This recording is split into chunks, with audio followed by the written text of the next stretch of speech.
Antes somos Sánchez Samantha, Pamela Durán y Isabela Benítez. Primero vamos a hablar inicialmente sobre lo que es el racismo. Como Portocarrero lo explica, anteriormente no se consideraba el racismo, aunque existiese en la época colonial. Usualmente se pensaba de que era una actividad normal, el hecho de que se dividiera en dos, los españoles y los indios. Al haber esta jerarquía establecida, no había una necesidad de discriminación.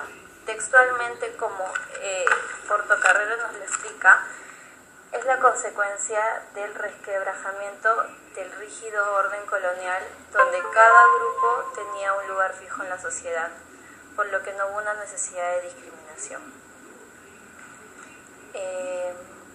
Esto también tiene que ver con el hecho de que hubieron ideas racistas provenientes de Europa en ese mismo ciclo. Bueno, la discriminación habría aparecido con la República, con una idea de una sociedad compuesta por individuos iguales, un tanto democrática, pero de forma paralela con la idea de que también las razas no eran todas iguales. Aparecieron también las teorías biológicas y el concepto moderno de la raza, que nos explicaban un poco que había mucha más información de la que se tenía en ese momento.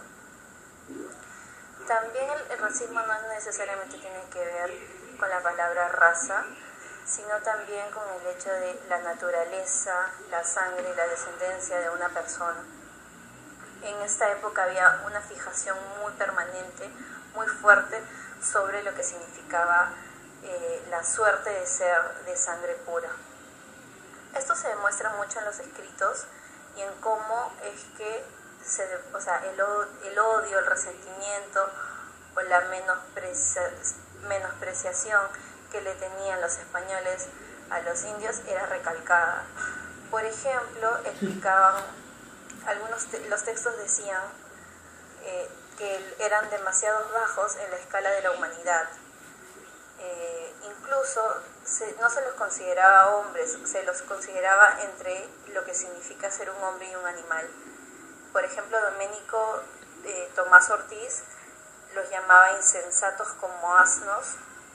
Fernández de Oviedo los catalogaba como objetos inanimados.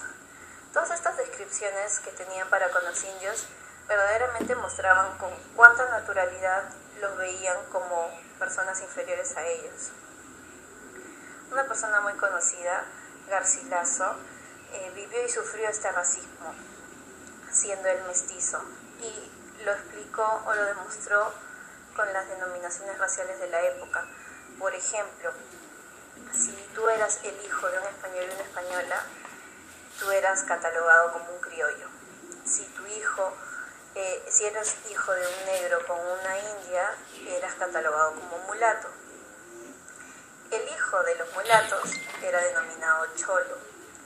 El hijo del español y la india era denominado mestizo. El hijo del español y la mestiza era cuatralbo, y el hijo del mestizo y la india tresalvo. Cada uno tenía un nombre en particular, del cual no podía salir, digamos, era sí o sí mestizo, sí o sí cuatralbo, trialbo, y esto se usaba mucho para desvalorizar a las personas, porque no eran españoles puros, porque no eran considerados de la sangre pura o real, ¿no? Pero esta diferenciación no solo estuvo marcada entre pobres y ricos, sino también se traspasó a todos estos tipos de razas, digamos, ¿no? Entre los criollos, entre los mestizos, entre los cuatralbos, entre los mulatos, empezó a haber racismo. Como dice Flores Galindo en 1984, en la sociedad colonial, las fronteras étnicas no separan solo a los ricos de los pobres, sino que también funcionan en el interior mismo de las clases bajas. enfrentando, por ejemplo, a indios y negros. Estas distinciones étnicas fueron interiorizadas por los propios sectores populares. En esto radicó su eficacia, porque este racismo se masificó. Hay un caso de el indio Marcos Zipán. Textualmente escribe en su denuncia, ¿no? Porque es una denuncia que se hizo en esas épocas. Desheredo a María Isabel Zipán, mi hija, por desobediencia y por haberse casado contra mi voluntad con un hombre de casta china, difamando mi sangre. Se demostraba cómo la separación de razas cada vez se marcaba incluso entre las clases bajas, y cómo es que este odio y repudio que se tenía de las clases altas para con las clases bajas se iba interiorizando en las clases bajas. Dentro de las élites peruanas vemos que esas personas crean prejuicios hacia personas de clases sociales inferiores a ellos. Vemos que tienen dos formas de clasificar a estas personas, como el buen salvaje y el salvaje desenfrenado. Ahora vamos a hablar primero del buen salvaje, el cual se refiere al indio. El indio es muy conocida, se ha creado la imagen de un indio, de una persona dócil, resignada, difícil de penetrar, de una persona que es pasiva, el cual no está dispuesta a luchar por sus intereses, por sus deberes, una persona el cual ha sido creada o ha nacido para dar de comer a los demás y ser de servidumbre. Pero esa imagen que se ha construido de un indio pasivo muestra el desconocimiento de estas personas acerca de esta raza.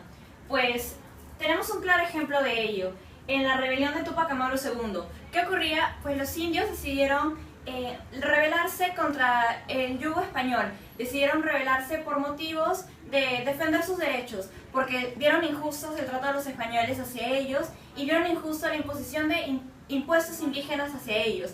Es por ello que en defensa de sus derechos, en este contexto vemos a un indio luchador, a un indio que toma el mando, toma la batuta, por decirlo así, y decide salir adelante por su propio bien. Pero ¿qué ha pasado durante los últimos años? Pues la imagen de ese indio ha ido en decadencia. Entonces tenemos acá tres factores el cual esta imagen de el indio poderoso, del indio luchador, aquel que creó el imperio incaico, pues ha ido cayendo poco a poco, se ha ido degenerando poco a poco por el exceso del alcohol, de la coca, de pestes, inclusive de daños psicológicos causados por los españoles a estos. Ahora hablaremos de la otra perspectiva de las élites que se refieren al salvaje desenfrenado. Cuando dicen salvaje desenfrenado se refieren al cholo, pues al cholo lo ven como un personaje amenazante, agresivo, irrespetuoso, que viene a invadir, a orinar la ciudad inclusivemente, eso nos dice el texto. Nos dice que está invadiendo la ciudad, inclusive que la migración ha hecho que estas personas cambien su perspectiva de cholo, de una persona hecha para la servidumbre y respetuosa a una persona ambiciosa que quiere llegar a mucho más. Y esta imagen del cholo ambicioso vino a causar aún más miedo a la población blanca cuando hubo una migración masiva, gracias al discurso que hizo Velasco que incentivaba a estas personas a venir a la ciudad por un término de igualdad. Entonces, esto causó una paranoia para la élite, pues invadía sus espacios blancos. Entonces, estas personas, con este miedo, se vieron obligadas a cercar sus casas, a crear lugares privados como playas privadas y todo eso, y causando esto más división de esas dos élites o clases sociales. En la lectura El racismo peruano, vemos que nos plantea la siguiente pregunta: ¿existe la cultura chola? Pues esta pregunta la responde el autor Quijano. Nos dice que el cholo, al ser una persona difícil de penetrar y que se niega a aceptar nuevas costumbres, pues entonces estamos pasando por un proceso de cholificación, el cual el cholo combina ambas culturas, la indígena y la occidental. Con respecto a sexualidad y mestizaje, nos menciona el autor que hay dos posturas. Primero la de los españoles, el cual indica que no existe racismo, pues existió el mestizaje, y que el mestizaje es una prueba de que no hubo racismo, pues se juntaron gente blanca con gente india. Pues esto se puede decir que no es verdad, porque en el mestizaje ocurrieron tres cosas. Fue una demostración de raza, el cual el blanco mostraba su superioridad, por decir virilidad con respecto al cholo. El género, el cual el hombre dominaba a la mujer, y eso se ve claramente en muchos muchas partes de la historia, inclusive ahora, el cual, como mi compañera mencionará más adelante, no se emplean empleados domésticos hombres, sino empleadas domésticas mujeres. Y también vemos una superioridad en el poder, pues esas personas españolas, al tener un cargo, abusaban de ese poder para poder realizar lo que ellos querían con esas mujeres indígenas. Entonces vemos que una sociedad racista va muy estrechamente de la mano con una sociedad que predomina el género masculino, una sociedad machista.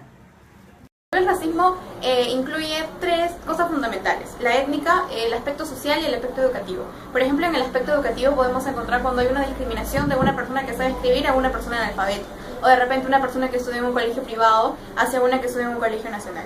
También el autor nos muestra varios ejemplos de encuestas que se realizaron y la reacción de las personas fueron que utilizaron diminutivos para minorar el daño que se dice al decir de repente un cholito o negrito, o simplemente evitar el tema. Las reacciones que también tienen las personas es mencionar la siguiente frase: yo no soy racista, pero conozco a alguien que sí lo es. Es decir, echar la culpa a otra persona y librarse del problema. También encontramos más reacciones como la negación, el silencio o hacer el que no entendió la pregunta. Vamos a encontrarlo, por ejemplo, en la discriminación de género y buena presencia. Cuando queremos encontrar un trabajo y ponemos a buscar en un periódico, nos vamos a dar con la sorpresa de que encontramos, por ejemplo, se necesita secretaria con buena presencia. Bueno, eso yo considero, y el autor también considera, que es un racismo, ¿no? Un racismo hacia los hombres, y a ellos se les busca otras capacidades, como por ejemplo las capacidades de mando. Por ejemplo, es en el servicio doméstico. Por ejemplo, vemos que es más común encontrar a una mujer que a un hombre trabajando de empleada, por así decirlo. Y aquí podemos encontrar el problema de que no son considerados como iguales. Siempre se tiene la costumbre de que de repente la empleada come en la cocina y la demás familia en el comedor principal.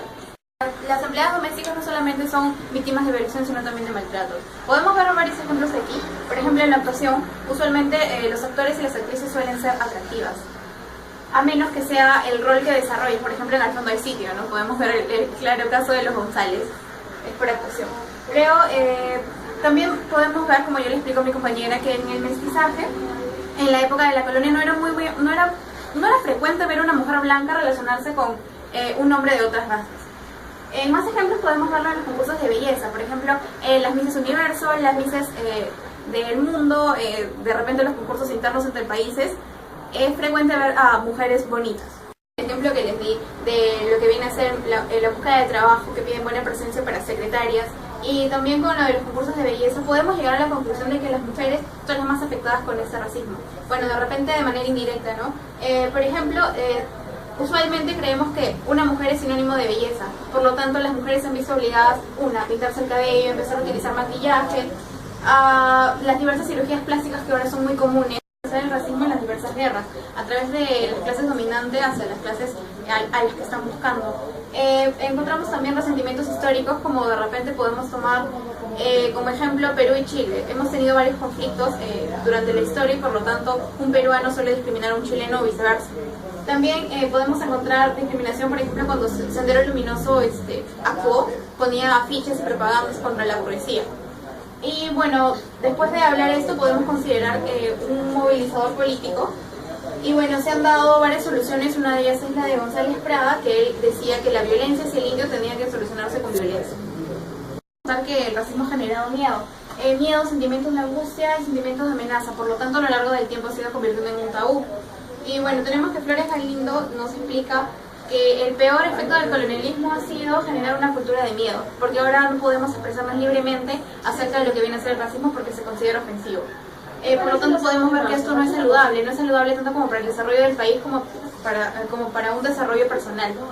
Y bueno, nos dice que debemos reconocernos y aceptarnos tal y como somos, porque también no solamente nos afecta de repente en el autoestima, sino también nos ayuda de que un país como viene a ser el Perú, que es demócrata, pueda tener sus bases bien establecidas debido a que no hay justicia, por falta de desintegración. Podemos decir que el racismo es un problema social que ha ido viniendo desde tiempos muy antiguos, ¿no? Hemos ido viendo el transcurso de este racismo durante la historia y se ha ido arrastrando como un tabú hacia la actualidad.